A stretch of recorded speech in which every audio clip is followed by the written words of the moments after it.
welcome to Annesley Markdale. We hope you thoroughly enjoy tonight's performance, and to make your enjoyment complete, we strongly recommend you have a seat cushion from our friendly front-of-house staff. There are 2 wheelchair-accessible washrooms on this level, adjacent to the main entrance, and there are additional facilities on the church's lower level. In the highly unlikely event of an emergency, there are exits in each corner of the sanctuary leading to sidewalk, garden, and Highway 10. But please use the highway side doors only in an emergency. Lastly, the usual friendly reminder and admonition about phones and other noisemakers. Thank you. We acknowledge with respect the history, spirituality, and culture of the Anishinaabe, 6 Nations of the Grand River, Haudenosaunee, and Wendat Wyandot peoples, on whose traditional territories we gather and whose ancestors signed treaties with our ancestors. We also recognize the Métis and Inuit whose ancestors shared this land and these waters. May we all, as treaty people, live with respect on this land and live in peace and friendship with all its diverse peoples. Ladies and gentlemen, welcome. Hello, hello. Welcome to the second of at least 6 speakers in the Friends of the Grey Highlands Speakers series, Birds of Prey in the Beaver Valley. Once again, welcome and thank you for your continued support. I would just like to put out a special thank you to Sean Ankerman of Highland Grounds Coffee. He consistently provides us with tea and coffee at all of our speakers' events. Please visit his location. At least go and say hello if you don't want to purchase anything at the time. His location's on Highway 10, just north of Flesherton. As an outdoor educator, I have had experience in mist netting, bird banding, and identifying and providing awareness and providing knowledge about birds to elementary school students. I'm excited and extremely pleased to be able to introduce this evening's speaker. In what one would consider to be a relatively tranquil, peaceful, and serene pursuit in which one's focus is on wonders around us, in which one stops to listen to the voices in fields, in forests, and in wetlands, and in one in which one takes quiet pause to observe, to reflect, and to become one with their surroundings in a Zen-like trance. I have become surprised after all of that. No, actually naively shocked rather than surprised at the whirlwind of contention, competition, and controversy which I stumbled across. Watching a British mystery series on television, I came upon the term twitcher. It seemed a rather innocuous word used to describe people who like birds and bird watching. So I decided to do a little research, to dig a little deeper, and what I found out was shocking and startling. The controversy, debate, and even hostility over the label twitcher is raging, especially on the British Isles. Allow me to distill what I have discovered into 2 quotes, and here's the first quote. What is twitching? Twitching is the pursuit and observation of rare birds, and for many people, it becomes a total obsession. It is largely a male pursuit and can be expensive. Some twitchers even charter aircraft at short notice to reach far-flung destinations in the hope of crossing a species off their list. And the second quote, twitcher was first used on the British Isles in the early 1950s. It was defined as someone who goes out of their way to see and to tick off a rare bird. And when I say tick off, I mean tick off a list, not get the bird upset. There is now a deep concern, this is the rest of the quote, There's now a deep concern over the labels placed upon those who enjoy avian pursuits. There's also a large debate over which labels to use. Is it ornithologist? Is it birder? Is it twitcher? Or is it bird watcher? These are heated debates. Just look them up online. However, I assure you that this evening's speaker is by definition, and I quote this from the research, a good twitcher who uses the opportunity to glean as much as possible, such as sexing and aging the bird, noting molt, looking for a second bird, a mate or otherwise, photographing the bird, noting the habitat, the behavior, etc. In short, they are going out of their way to gain good field experience for the next time. Originally from Annesley, England, a small village near, he pronounces it Leicester, but it's Leicester, somewhere between Nottingham and Birmingham, where he attended the Martin High School, David Turner finally found himself settled in this beautiful corner of Canada. David has been birding since he was a young lad.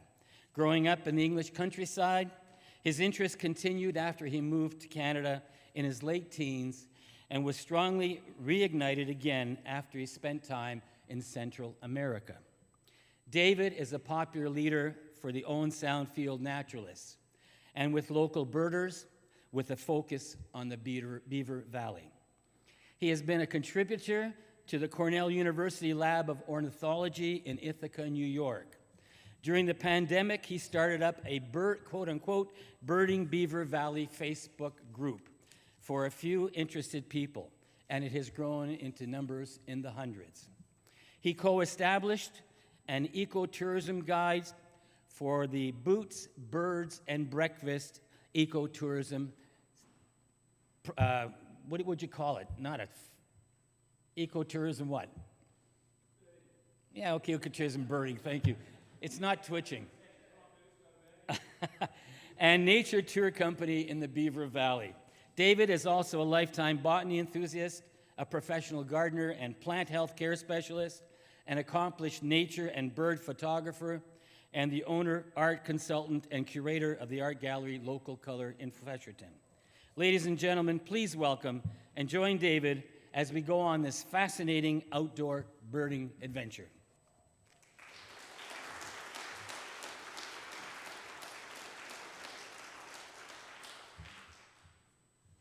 I wish it was that good. So birds of prey, there are going to be pretty pictures, but they're going to be birds of prey, and you know what they do to other things, right? All right, time to get started.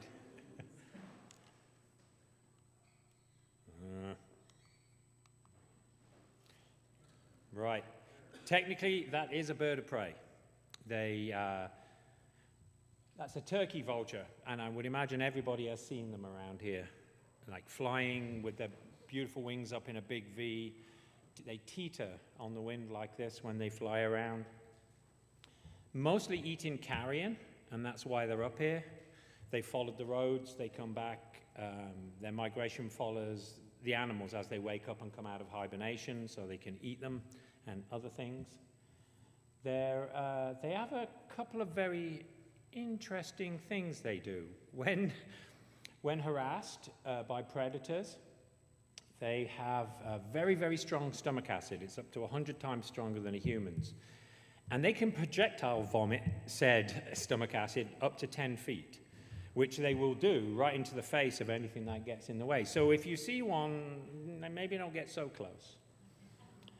The other thing that they do is when they get really hot, and because they are often around dead things with bacteria, they'll defecate and urinate on their own legs, which cools them down and kills all the bacteria too.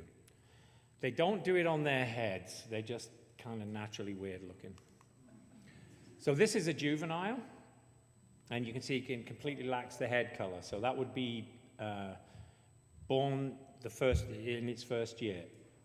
Turkey vultures nest on the ground, and they'll often nest around shrubs or hollowed out trees so they can hide their eggs from predators if they come. The other way we often see them here is doing this the first thing in the morning. So they're drying, because the condensation will set on them when they're sitting down, because they're hot, they need to dry off before they take off, and they'll find a thermal, and then you'll see them kettle like hawks do, and away they go.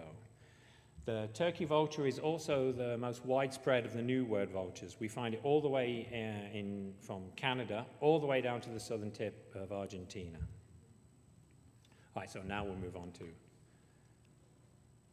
I would imagine just about everybody has seen these guys around here, the ospreys. There's usually at least 2 pairs that nest out at the lake. So they're fish hawks.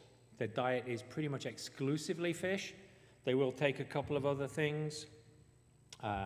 When they hunt, they will drop feet first and often completely submerge their entire body in the water, but then they can pull themselves back out. They've got this neat trick where they have one of their claws is reversible, so they can swing 2 around like this. So 2 in the front, 2 in the back, and then they'll carry the fish head first and belly down back to where they're going to consume it, which I believe, after he's done this, and these are the ones coming in the nest. So often you'll see around water these big things set on the top of poles, and they really do like them. Oh, where's the video, Tim? Sorry.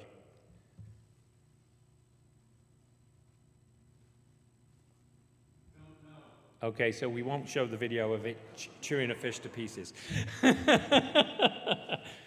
Not a problem. And we got it. I was going to show you a video of one like fishing and then chewing the fish to pieces.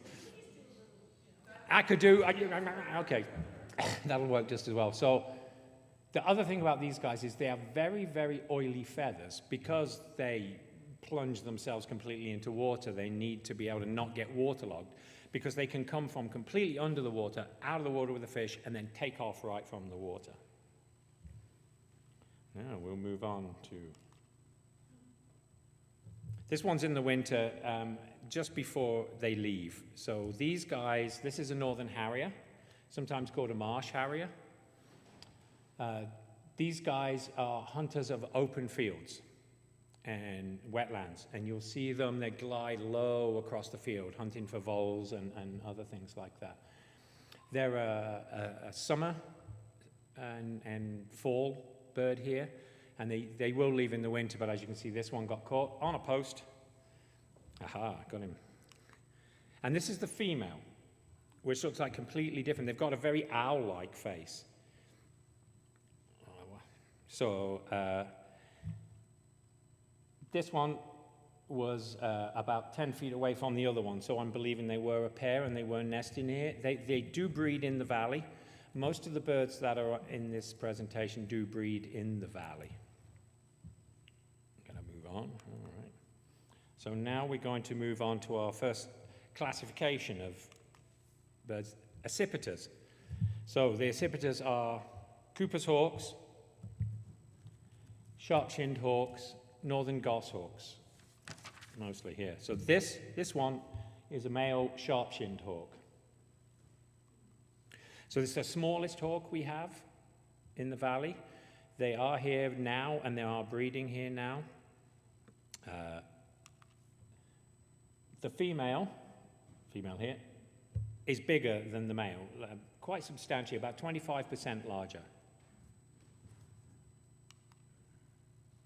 And this is one sitting in someone's backyard because they like small birds. And we like to see small birds, and we like to put up feeders that attract small birds. And these guys know that. And both these and the Cooper's hawks are really, really adept at moving swiftly, because they're forest birds, so they can fly incredibly fast through trees. If you're ever in the woods somewhere and you see something moving, it's probably one of these small accipiters that can just... I'm always amazed that they never hit a tree, and they'll whip through and then grab something, and then they're gone. And then they devour it and make a nice meal out of it. as we can see with this Cooper's hawk. So Cooper's hawks are very, very similar. This one's got his head down so you can see. The best way to tell the difference between a Cooper's hawk and a sharp-shinned hawk, if you can't gauge by size, because this bird is a little bigger, but that's, unless there's something to gauge it against, you can't, is the black cap on the head here. And it only is on the cap. With the sharp-shinned hawk, it comes down the neck a bit and down the back, which is quite nice. So one of its common names in the US was chicken hawk. So when you see those old cartoons and they're referring to a chicken hawk, this is the bird they're talking to. It'll also take small mammals. As you can see, this one's got a bird. And it will also really like to come to your backyard. So here's this is a female here, sitting in the tree. So that bird is about this big. Just to give it size, sharp-shinned hawk, about this big. Excuse me for referring to my notes, but I've got a lot of birds. I've got to try and keep them all where I'm going. And there he is. So this one's a man, adult male. This is the third member of the accipiter family. This is the northern goshawk. So the northern goshawk is a big bird. He's very big. They do nest here, and they are quite rare, so you're very, very fortunate if you get to see one of these guys. One thing about them is if you're in an area where these guys nest, the common practice would be like wear a hockey helmet, because these guys will dive bomb you and like really give you I had a friend who told me where the nest was, who had been dive bombed by one and had to hit the ground as it came flying down the path. So I got warned, and I went out to find the nest, and I found the nest, and the juvenile flew up into a tree, and he was about there from me, and it was really, really squawking at me. The next thing I know, I heard one right behind me. And that bird followed me, or I should say chased me, over 1 kilometer all the way back to my car, and it was flying down the path from tree to tree, squawking at me like this as I was leaving. So if you ever have the opportunity to see a northern goshawk, see it from afar, and then maybe move on a little bit. But a beautiful, beautiful, majestic bird, very heavy. And like I say, they are very rare. There are a couple of pairs that nest around here. There is actually, for sure, one pair that nests in Grey Highlands. Is Lily Oak still in Grey Highlands? That's north, right? Or is that? I think that's out. But there is for sure one that nests here. In fact, not very far from your house, Jane. But it's one of those birds that, birders don't really tell a lot of people about, because you don't want to disturb them, because you really do have to look at this bird from a distance. All right, now we're going to move on to the most common birds we see, type of birds we see around, and these are butos. So butos that we call hawks, like this is the red-tailed hawk. In most of the rest of the world, especially through Europe, they're called buzzards. So this would be like a common buzzard there, or a red-tailed buzzard. This is the most common bird of prey you're going to find in the Beaver Valley. It's sitting on posts all along. It's also the one that you see when you're driving down a highway, like a big freeway or a highway, and you see a bird sitting on a post or a tree along the highway. It's most likely a red-tailed hawk. They're ambush hunters, but the thing that I always feel is like it's either the smartest hunter in the world or the laziest. Because it kind of sits on a post like this for hours and hours and just drops down and grabs something, and then it's back again. Once again, female, larger. So, their favorite food, I did warn you. I didn't put the video of this one in, though, because it was a bit too much. They kind of rip the belly open first and eviscerate the poor little vole. I won't leave it on there long. Actually, I will, because that's a different bird. Used to be the red tail was used a lot in falconry because it was so common and easy to find. So people use them a lot. Here, if you want to see one, just drive the central road down the valley and you'll find one. They really are all about. They circle quite lazily. They flap very slowly in these beautiful arcing circles over fields, a magnificent bird to see. And it's a big bird. Like if you're fairly new to birding and you see this circling, you can easily mistake it for something a bit bigger, like an eagle or something, because they are a good-sized bird. So the next one we're going to move on to. This is a rough-legged hawk, called a rough, and the same bird does occur in Europe, and it would be referred to as a rough-legged buzzard. So one of the main differences, this bird is pretty much only here in the winter. It comes down from the north, and then it sort of takes the place of a bunch of the other butos that are around. So the red-tailed hawk will sit on fairly thick branches or posts, and it sits upright like this. These guys like to find wires or thin branches, and they sit down at a 45-degree angle. And it's one of the ways you can sort of differentiate once you've been birding for a while. Like the way birds behave and sit is a way you can find them. So it is a tad out of focus, but I really wanted to show this photograph because this is the distinguishing feature of these. That's how you can tell a rough-legged hawk. And it really does have feathers that come down and give it rough legs, hence its name. Where did my rough-legged hawk painter go? Alrighty, so, and there he is again. Proving me wrong once again. Look, if you look, he's sitting on a fairly big branch, and he's sitting quite upright. It's a generalization. They actually do generally sit like that. So this guy, he's another buto. This is a red-shouldered hawk. So these guys, I'm unaware of whether they breed in the valley. We usually see them on migration, so they're coming through now. So you can, if you're lucky, find one of these guys. Possibly.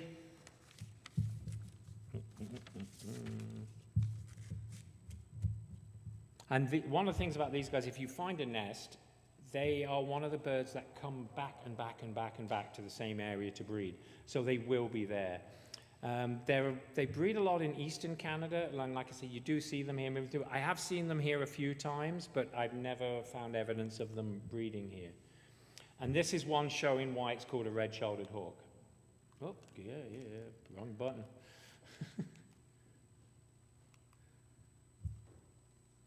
Here we go. And this one's kind of a light morph version. Often they're a bit darker, like the previous one was quite dark. And the previous one, I caught it just as it was going down to get seen. Oh yeah, I got to make a quick confession. Although most of these photographs are mine, I don't always.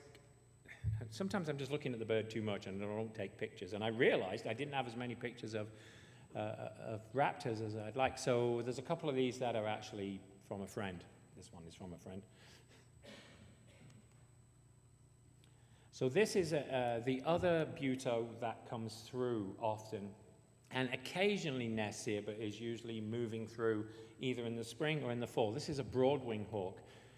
This is a juvenile, and they really distinguish. They're a lot smaller, but they've got a chunky body, and they really do have shorter, fatter wings, which is a really nice one for them. They are one of the loudest raptors, these guys. They scream at you. This is a full adult in its colors, and they have a really high-pitched scream that's almost like a whistle, and if they spot you, they immediately start calling, giving off a warning vocalization. All raptors, except the vulture, have a pretty good high, you may have heard them, a pretty good high-pitched scream. Vultures don't have the vocal cords that other birds have, so they can't scream or sing or call. They grunt and hiss, a bit more like a mammal.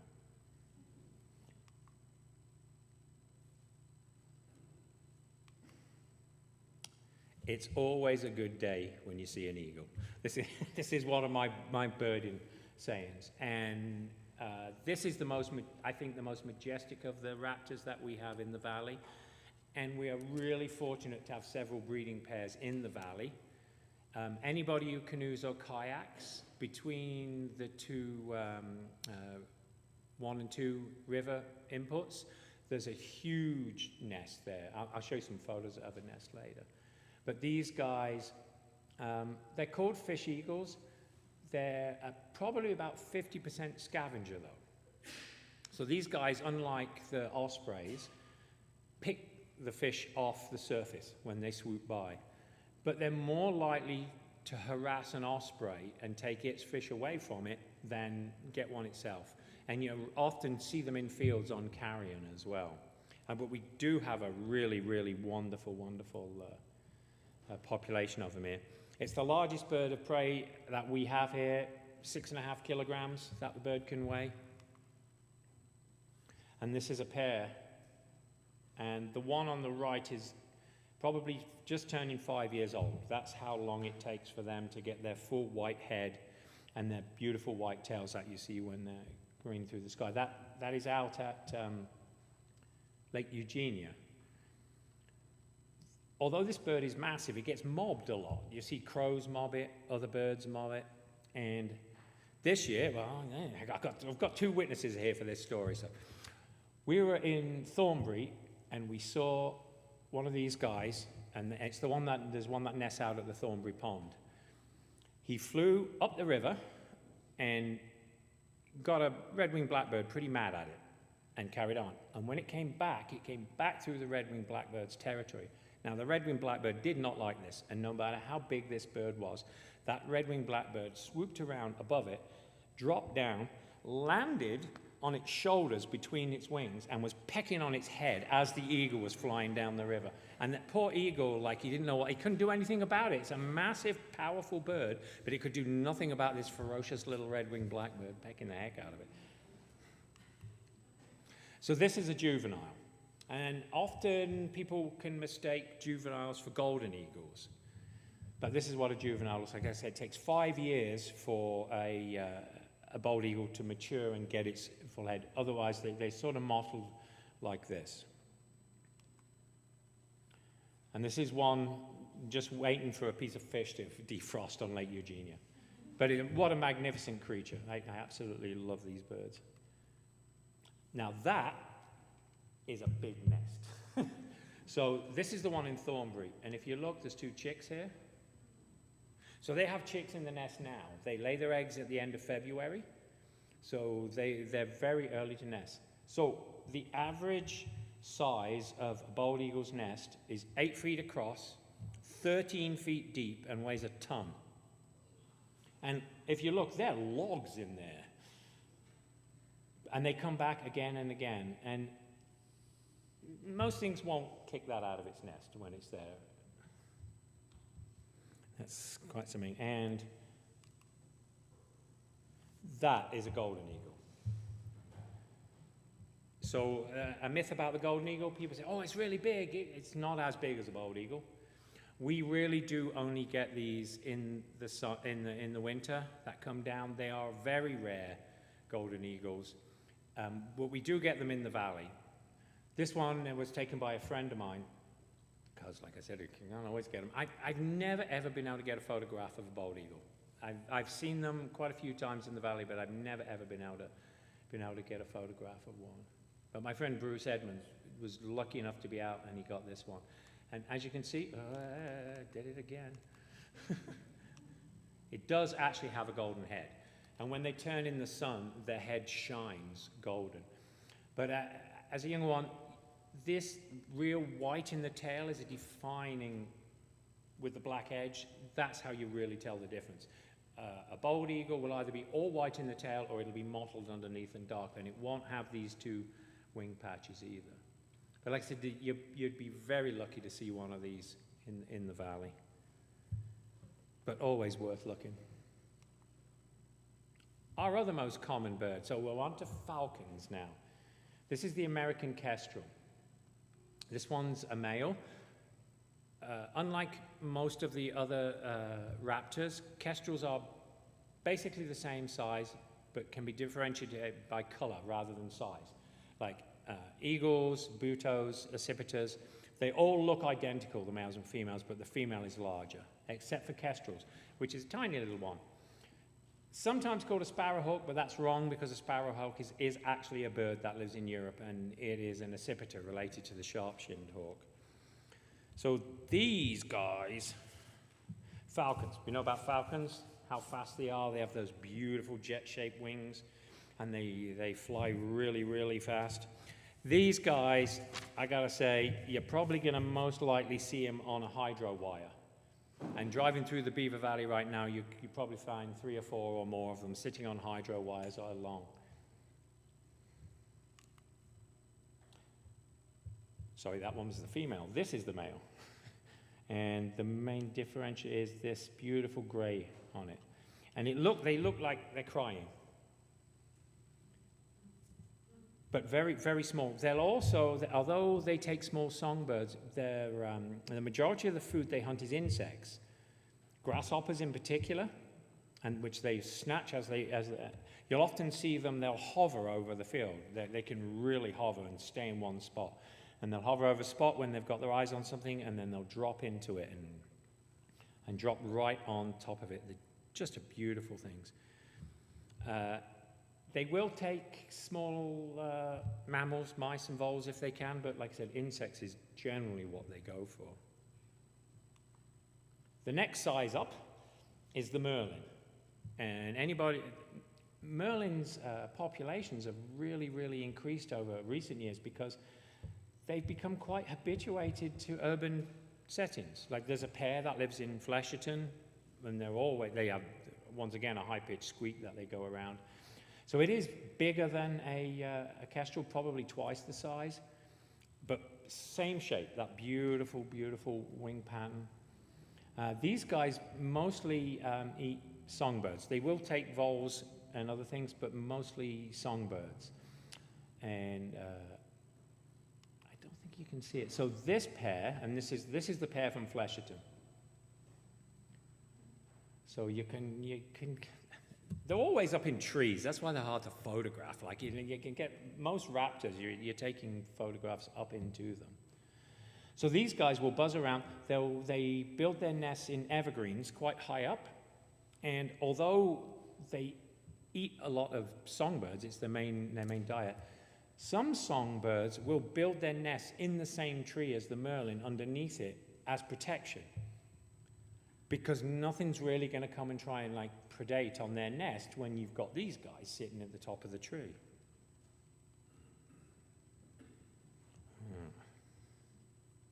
Alrighty, so now we're going to move on to a particular fabulous falcon. They have become really adapted urban settings. This is a peregrine falcon. So this is the largest of the falcons that we generally get here. There is one bigger called the Gyr falcon, and I've not had a photograph of it because you're not going to see one.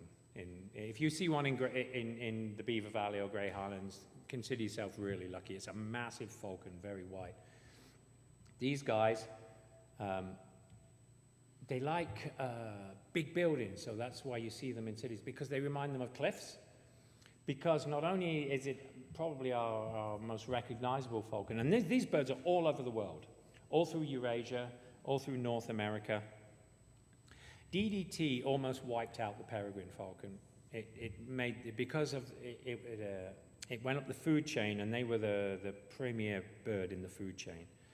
And so their eggs got very, very thin shells, and they couldn't hatch them. And we were really losing them out. But when they stopped it, they sort of came back, and then they sort of moved into buildings. So a really good note, other than the striation, the difference to him is he's got a dark head, but he looks like he's got big sideburns. So that's one way you can really, you see what I mean, like here? Really differentiate it. This is the one that every winter, and it is in the Beaver Valley. The Collingwood Harbour is the very edge of the Beaver Valley. So this guy has been living there for probably 5 years in the winters. And he comes and he sits in this spot and he chases the pigeons away and he hunts for, because they will hunt ducks as well. These guys will take a serious sized bird. Like they'll often hit a grouse that they can take, but they do really like shorebirds and pigeons and small birds. So when it's regularly flying, it can hit 55 kilometers an hour. I had to write it down. When it's hunting, it can hit 112 kilometers an hour. And then if it's going into a dive, and this is why it's the fastest creature on Earth, it'll go up about a mile, 2 kilometers up, and then it'll drop. And it can hit 320 kilometers an hour in its drop. And it will come down at that speed till not far above the ground when it can suddenly break and cut across. And whatever the prey is that's underneath it doesn't stand a chance. This thing will just like rip right through them. But in the fall, they follow migratory shorebirds where they are because they're coming back from the Arctic. They're usually pretty tired because they're migrating. And these guys will circle above them and then drop on them to get them to come up because they don't want to get too close to the water. And we were out birding, and there was a flock of, do you know what peeps are? The little tiny sandpipers and birds. So there was a whole flock of these different ones. And one of these guys spotted them, dropped down, they all came up, it found one it liked. So it went after it, and the poor little sandpiper swang and hit the water. So this guy pulled up, and then this guy took off thinking he was safe, but this guy had spiraled back around and came at him again. So the little guy went down and tried the same trick again. This guy missed and went back up into the air, and then the little sandpiper flew up, and he saw us, and he flew right between us and landed under a shrub between us, which didn't make this guy very happy at all. And he circled us for a while, waiting to see what it was. It was one of those things where, you know, you see nature in action like a documentary, and you don't know who to cheer for. Because it was beautiful watching this peregrine falcon drop and swoop at these beautiful speeds. But then there's this really cute little bird that he's going to eat and rip to pieces if he catches him, and he kind of wanted him to get away. Which he did. He did get away. All right. Also, one of the most widely spread raptors in the world, this bird. Everywhere but Antarctica. All right, now we're going to move on to everybody's favorite birds of prey. Owls. We'll start off with a couple of the large ones. We do have these guys in the valley. This is the barred owl. And this is the guy that has the call that everybody, who cooks for you? That's the typical sort of owl call that everybody knows. And this is the guy that makes that call. So if you hear it, this is what he is. He is like most owls, but not all owls, nocturnal. Feeds mostly on mammals, especially voles and other things like that.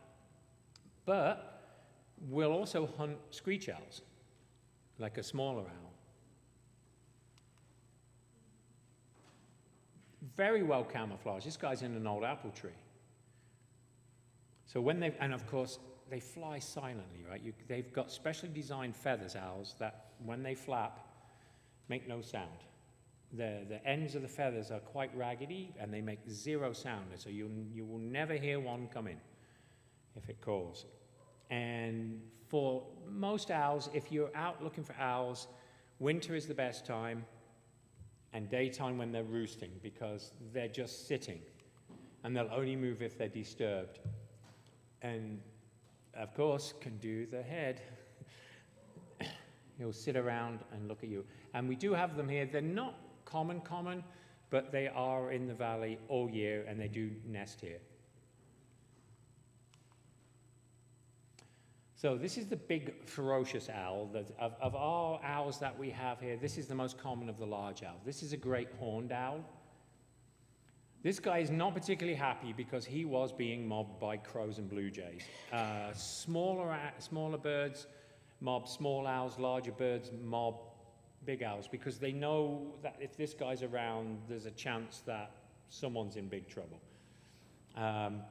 So they'll mob them and chase them off. They just basically gather around them, make a lot of noise, and harass them. And this guy was being harassed by crows, and he was just sitting there. And one of the crows got a little cocky, and he got really close to him, and the owl just kind of spun like this and looked at it, and they all left in a big hurry. So one of the interesting things about these guys is they don't really like to build their own nests. They steal other raptors' nests, particularly red-tailed hawks. this is one on a nest, which used to be a red-tailed hawk's nest. And we went back to see if the red-tailed hawks were there, and lo and behold, owls are also breeding now too. Owls also have chicks now too. In fact, the chicks are almost ready to fledge in owls. They breed very early in the year. To hear one, you go out in dusk or dawn in February and March, and you can hear them calling to each other. And they have very, very adorable babies. Owlets, they're referred to as owlets, and they're very, very fluffy, like this. And they can move around, and they'll start climbing before they can fly, and they'll climb out of the nest and move around. I just came back from Point Pelee, where we saw a great horned owl sitting in a tree, and as we were looking, it looked a bit funny, and then we realized, so sitting in front of the adult was an owlet, a baby owlet like this, and the adult, every once in a while, would bend down and clean it. It was such a beautiful sight. I've stopped reading my notes, sorry. Good job I looked at them. So, as with a few owl species, great horned owls have ear holes that are in slightly different positions and slightly different shapes on their head. And what this allows them to do is triangulate the sound of their prey without being in two places at one time. So the sound comes in and it catches it in both ears and can figure out where it is. And then silently will swoop down and, do the owl nasty.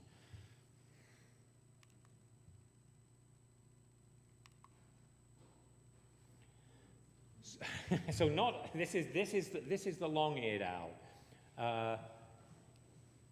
Always has a surprised look on its face, like you've caught him doing something wrong. Which is hard to tell, because one thing about owls is if you get too close to them, they do pull on this surprised look. It's kind of hard with this guy because he does it anyway. If you're going to look for a long-eared owl, it's really, so basically you're looking in the tree. When you're birding, you're not looking for birds, you're looking for something that shouldn't be there. And that's probably a bird. Because the tree is supposed to be there, the branches are supposed to be there, the leaves are supposed to be there, but the thing that's not supposed to be there in a tree is often a bird. These guys, they kind of have the shape of a paper towel or a toilet tube, paper tube, and they sit, and then they're not a huge bird, they're a medium-sized owl. We don't have a huge amount of them in the valley. I know there was one here last year on Bowles Bluff, and it was just roosting, but there was also one was caught calling in the Fleshton Hills. I think it was last year or the year before. I don't know whether there's a book called The Breeding Bird Atlas of Ontario, and it comes out every so many years, and we're really fortunate in Grey County that one of the people responsible for starting that is still here, a gentleman by the name of Paul Eagles. And he was out in Fleshton Hills, and he recorded one calling.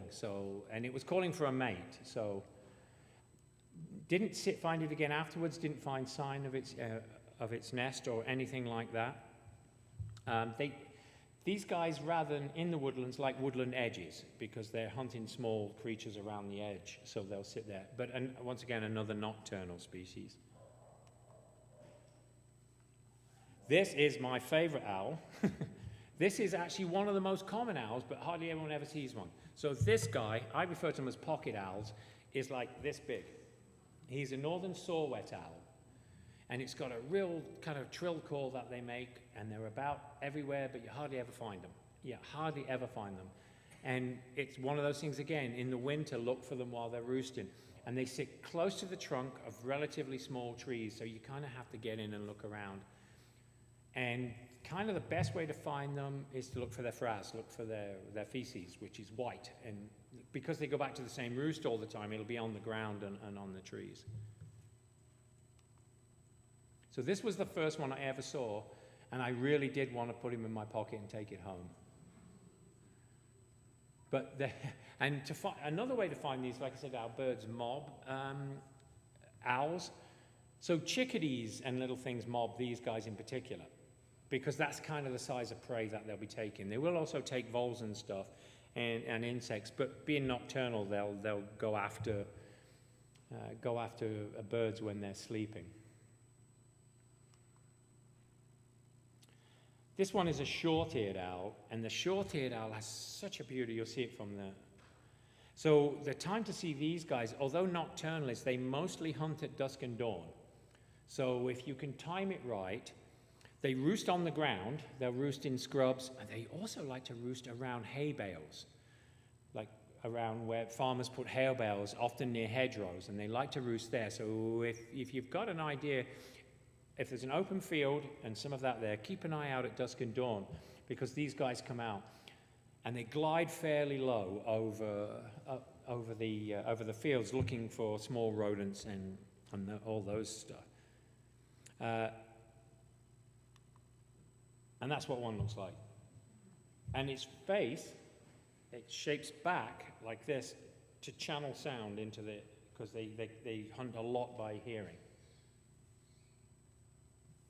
And they are here quite regularly. And once again, they'll be here, they'll come down in the fall, before winter and early winter, while there's still food available, and then they'll move a bit further south looking for more food. But if we have a mild winter, they'll stay all winter.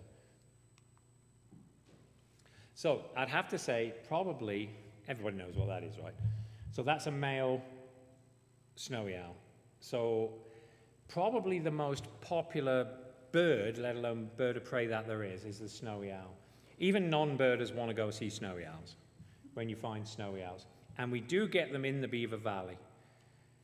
The last few years, they've been very scarce because 3 years ago in the Arctic, the lemming population completely collapsed, and that's what they mainly feed on there. So it was around 1%, 1 in 100 nests had young from the eggs that hatch, viable young that they raised. So they kind of disappeared. There weren't really any around, and even the regular spots where we go to find them. When birders find owls, we don't post locations. Like some birders will tell their friends and other birders, but we don't give out the locations of owls because people want to go and see owls, and you see people harassing owls. They get way too close. I have like a really massive zoom lens on my little camera, so I can take pictures from a long way away and look at them from a long way away. So this one is a male. I got lots of pictures of snowy owls because everyone likes snowy owls. So this is a female, and this one was up by County Road 13 and 40 a couple of years ago, and they really do sit on the ground like this a lot.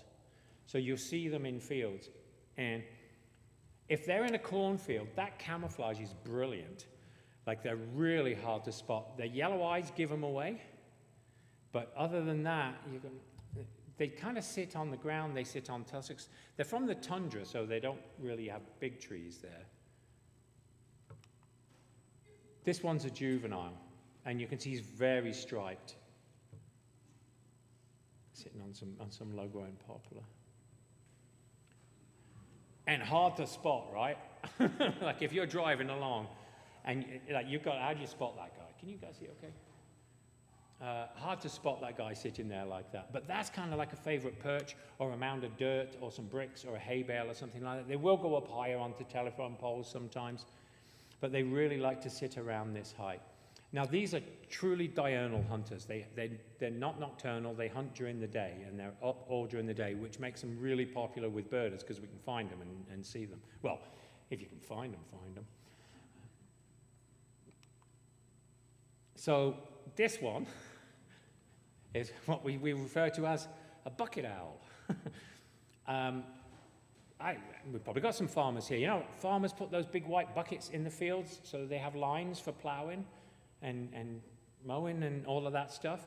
So you're driving along a place nice and flat and open because you know there might be snow out there, and the car comes to a screeching halt, and most time it's one of those plastic buckets sitting in the tree, and it's not an owl. But I've got to confess on this one. My friend who's famous for finding bucket owls, this one was an owl bucket. Because he said to me, "Oh, I see one. I see one." I go, "It's another bucket, Nigel. It's another bucket." He goes, "No, it's an owl, man." So we pull up, and then I'm looking through my binoculars, and he still looked like a bucket. So I got my scope out, And he turned his head and looked right at me, so I had to confess it was indeed an owl. And there he was, just sitting there looking at me.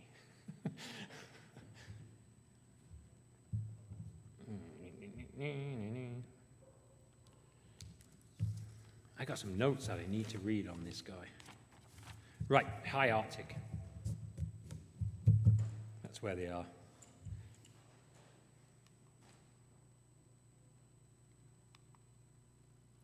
And there's a beautiful, beautiful juvenile. So the juveniles slowly lose that heavy striping like the first one, and then the next year they'll look a bit like this. And if it's going to be a female, it'll keep the slight striation and patterning on it, and if it's going to be a male, it'll start to form completely into white. So I would highly suggest, if you do want to go hunting for one of these or looking for one of these, look around wind turbines. Strangely enough, they like the exact terrain that is perfect for wind turbines. Open, flat, windy. They love it there, so you can often find them there. And as far as I know, there are 0 reports of any of these dying around a wind turbine. I've seen one sitting on top of a wind turbine, which is weird because firstly it was so high up, but it was sitting right on top of it. And so this one's the female. Just sitting there looking at you. And they won't fly off unless you get close to them, which is part of the problem with the harassment, because they don't like it, but they won't leave. The small owls in particular will not move. You can practically go up and poke one, which you should never do. If you can take a photograph of an owl with your phone, you're way too close. Unless it's by accident, because sometimes they will fly and land right near you. So there was another owl, and it was on the poster, but I took it out of, I'm going to explain why I'm not showing photos of it. It was the northern hawk owl, and it was that one on the poster. Because there's only been a couple of reported sightings in Grey County, and I don't know of any reported sightings in the Beaver Valley. So I figured probably better not show that. All right. The last bird of prey might surprise you. Oh, we're not there yet. Can you see him?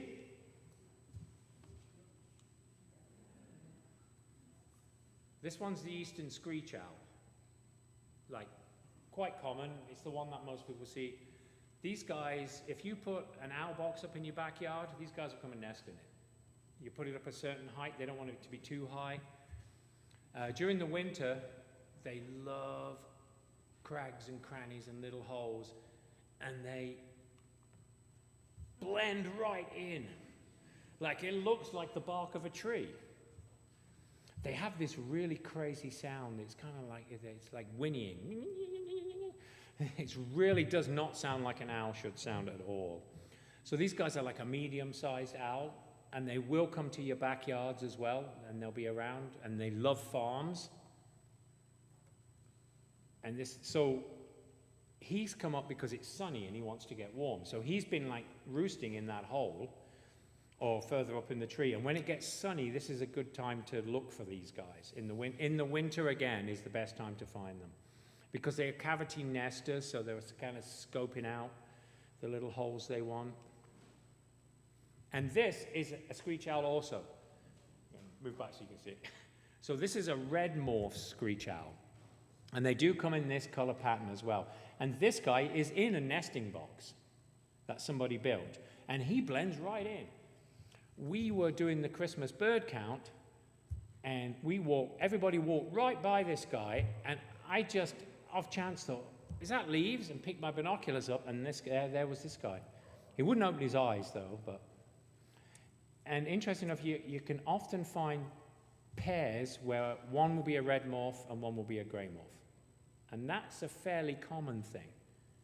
The first screech owl I ever saw was a red morph. I think we're ready for the last bird of prey. Right, not a raptor, but a bird of prey. So he gets included. Anyone know what that is?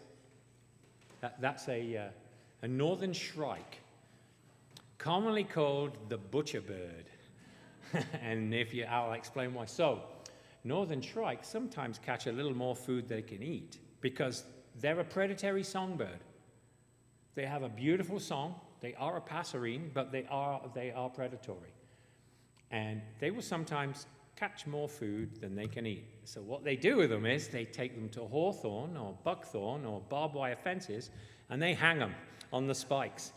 And shrike do this all over the world. All shrike do this. So if you're ever out for a hike and you see like a little vole or a lizard or a little bird hanging on a spike, it's most likely the larder for one of these guys. These guys are winter visitors only. There are two species of shrike in eastern Canada, this one and the loggerhead shrike. Grey County used to be a stronghold for the loggerhead shrike, and now there aren't any. The destruction of their habitat mainly, and then when they became endangered, if a nest is found on a property, there's a huge setback around it. And so the last one that was found maybe 10 years ago here, originally by the Conservation Authority, when they went back to check on it, the nest had been destroyed. And the belief was that the landowner had destroyed the nest, so they didn't have to take the setback on them. The loggerhead, there are approximately 25 breeding pairs in eastern Canada. So every once in a while, in the summer, if you see a shrike in the summer, it's a loggerhead. If you see one in the winter, it's a northern. Every once in a while, a loggerhead shrike will suddenly appear in Grey County somewhere, but they don't seem to be able to find habitat, and there is no reports of them nesting in a really long time. And this is one of their favorite spots to sit. This is at the Kimberley sewage lagoons, where every winter there's one or two. So if you want to see one, you follow. Beautiful, beautiful grey bird. You can see that hook beak that it's got. So they will take a small songbird and devour it quite quickly. They'll take lizards, insects, anything they can find. Harder to find lizards here. We only really have one lizard in Ontario, the five-banded skink, and it's mostly in the south. So here they're hunting whatever they can, and usually small songbirds. Alrighty, so that is the end. Oh. So this is the owl I was talking about that I actually excluded because I took that one just across the border in Simcoe County. There was one there this year, and they're a boreal species that do come occasionally, but like I said, I don't know if we've had any about. Questions?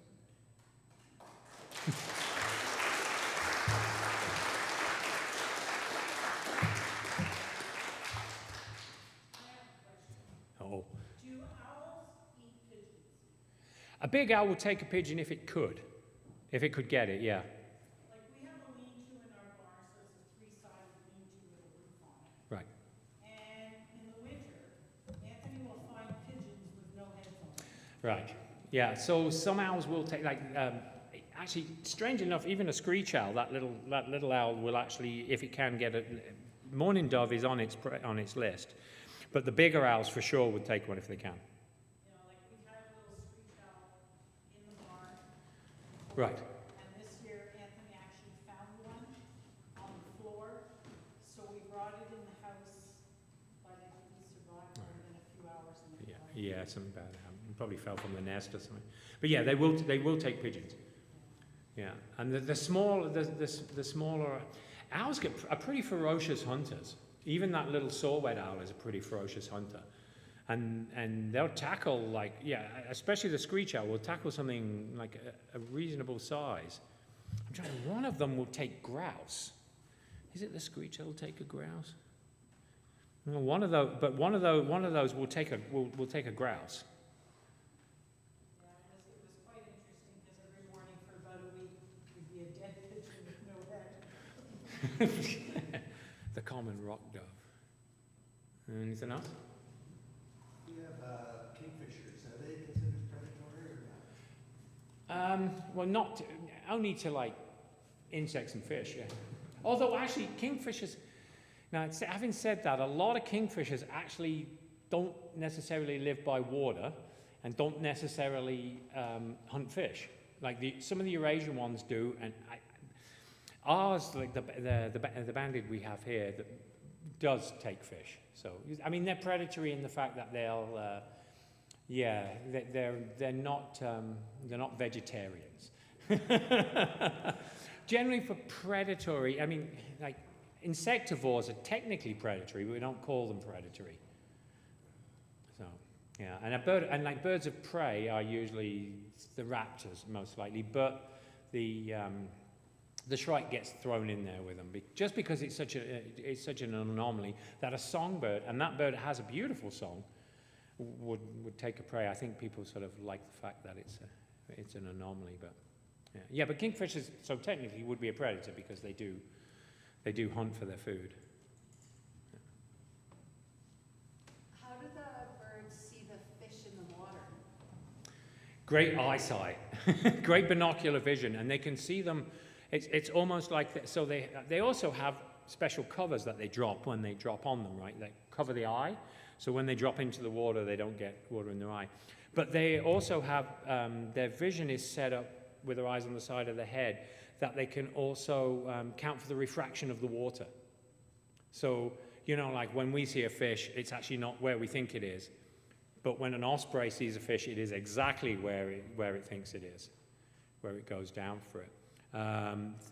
Amazing eyesight on raptors. The rough-legged hawk that we saw there that comes down in the winter can see in the ultraviolet.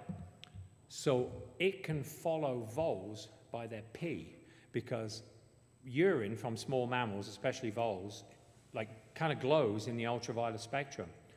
So the rough-legged hawk can follow them through the field by their trail of urine, because they're constantly urinating when they're moving, leaving patches here and there, and it will follow them, and it can drop down on them. I know, it's... Yes, grab them when they're empty. And then they take them up onto wire, and you saw what they did to them. I did have a video of that, like I said, but it was a bit...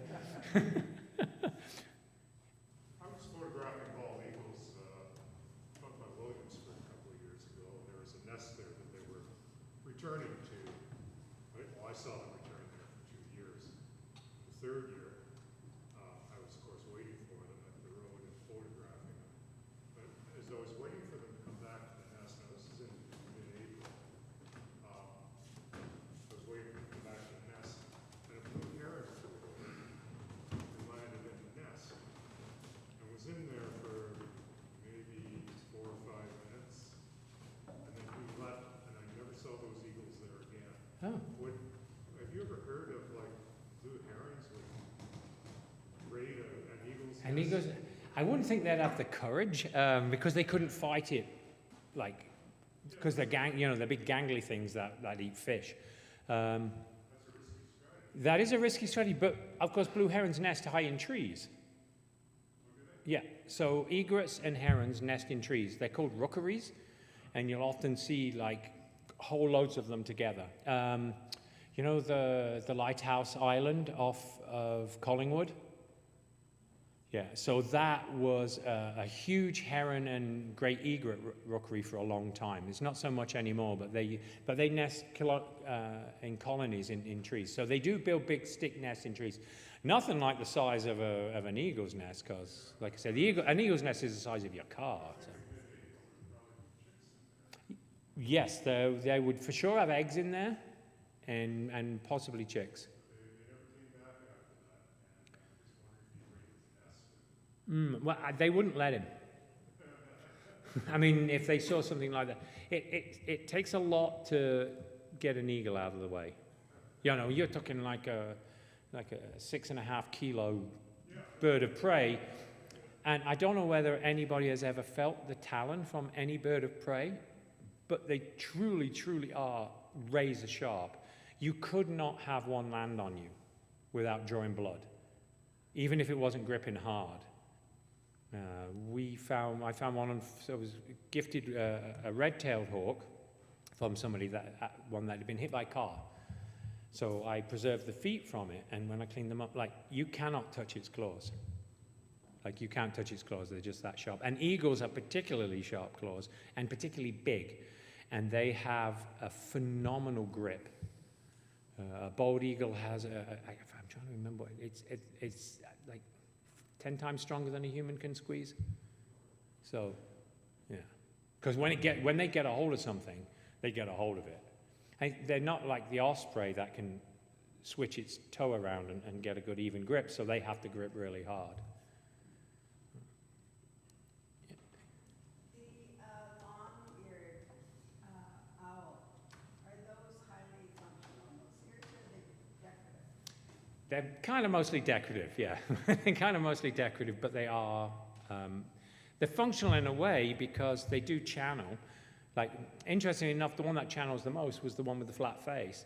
But they do kind of channel a bit in. There's been studies on that, Kim, but yeah, they all have ears, and a lot of them have ears that are either slightly different shapes or in slightly different positions for triangulation, because they hunt by, especially the nocturnal ones, hunt by sound. Mostly hunt by sound. The diurnal ones hunt by both sound and vision, like the snowies really do. But they can hear like stuff moving around under the snow and really drop on it. I got one more question, Derek. Hannah? Thanks, David. This was a great presentation, and thank you for advocating for the birds. I'm a birder myself, and I'm very concerned about the changes that have been proposed to the The Endangered Species Act, yeah. recently by the Ontario government. Yeah. I work with species at risk, particularly grassland birds like bobolink, eastern meadowlark, and grassland sparrow. These birds are listed as at risk for a reason. Their populations have been declining steeply, and loosening the protection will not help these populations and can, in fact, be detrimental. So this topic has not gotten a lot of attention in the media. So I would encourage everyone to read about the proposed changes to the ESA for Yeah. 5. Absolutely, Hannah, yeah. I don't know whether everybody heard what Hannah says. So the provincial government is looking to make major changes to the Endangered Species Act.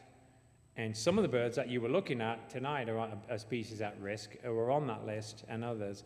And it's, look, you know, like the fast tracking of developments and stuff like that puts those animals, and especially these birds, at incredible risk, because what it means is a developer can come in and just wipe out a whole piece of habitation, and then that bird is gone. That bird is gone. I mean, we've seen it in action here just through the natural progression of farmland changing and stuff when we lost the loggerhead shrike, say. So that bird is now an endangered bird, but that bird's habitat could be gone. So if it's something that's important to you, it's very important to maybe keep an eye on what's going on here. Speak to your local MPs. I mean, we're the on-the-ground advocates for the birds we love and the other animals we love, and if we don't do it, no one's going to. So. May 17th? Yeah, so you can find that online at the Environmental Registry. Yeah, so submissions suggest they'll be taking comments to the 17th. The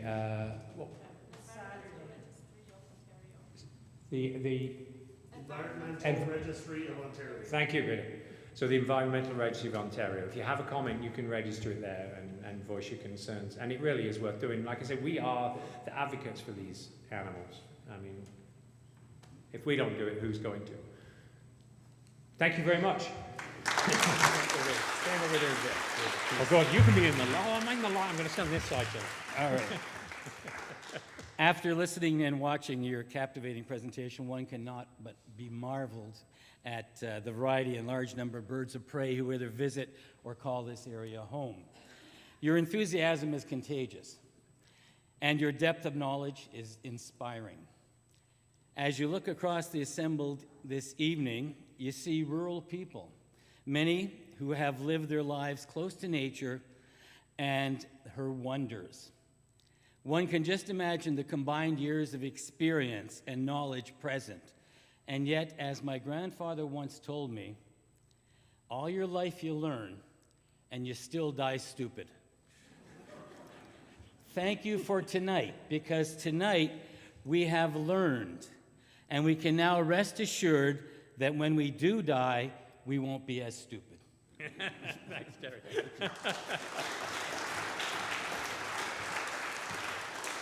Ladies and gentlemen, it's almost time for tea, coffee, and mingling. And before we go away, David, don't go away. I need you again. This time you're on this side, please. That's right. Just over that way. And now, as it's the tradition, it's time for door prizes. So please get your tickets out. We have 4 door prizes. Steve has the ticket basket. And if you draw the first one. This one is for the Artemisia cheese and fine foods gift that's been presented to us. The last 4 numbers, 2002. 2002. We have a winner at the very back coming up right now. Let's give a round of applause.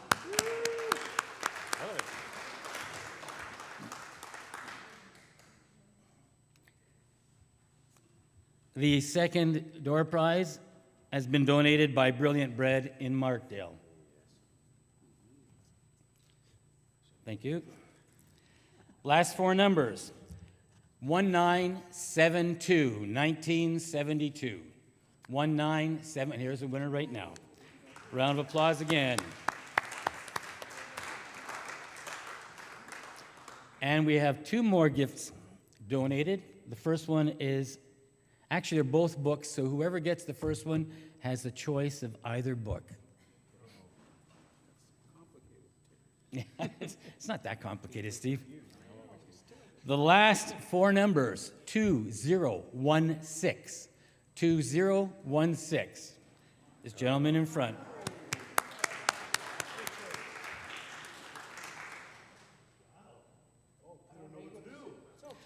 Da da da da da da da. There you go. And the last door prize. Thank you.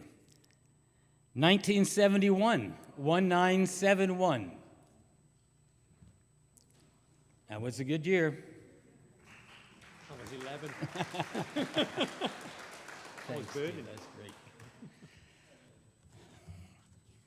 Ladies and gentlemen, as always, we wish to sincerely acknowledge the support of this speaker series by the municipality of Grey Highlands and the good folks at Annesley United Church.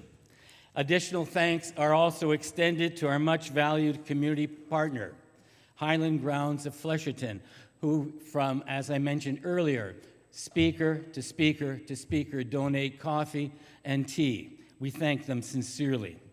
Thanks, of course, to the Friends of the South Grey Museum and Barry and Jane for renewing the series and keeping this going.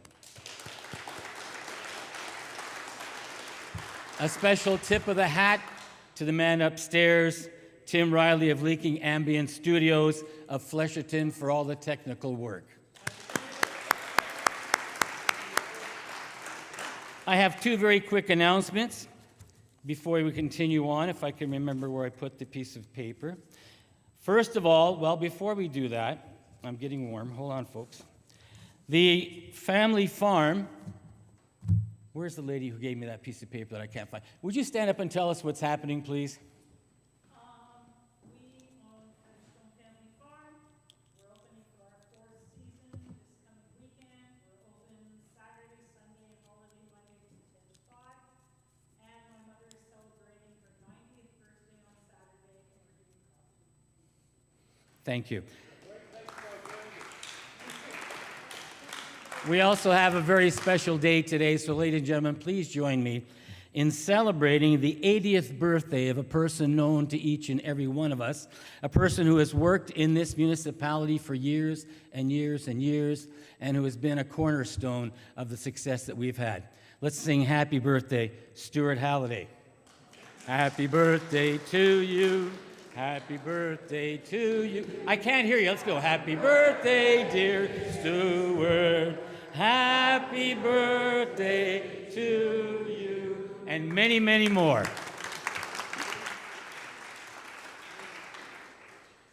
86? I gave you 6 years. You can take them back. 86, ladies and gentlemen, my mistake.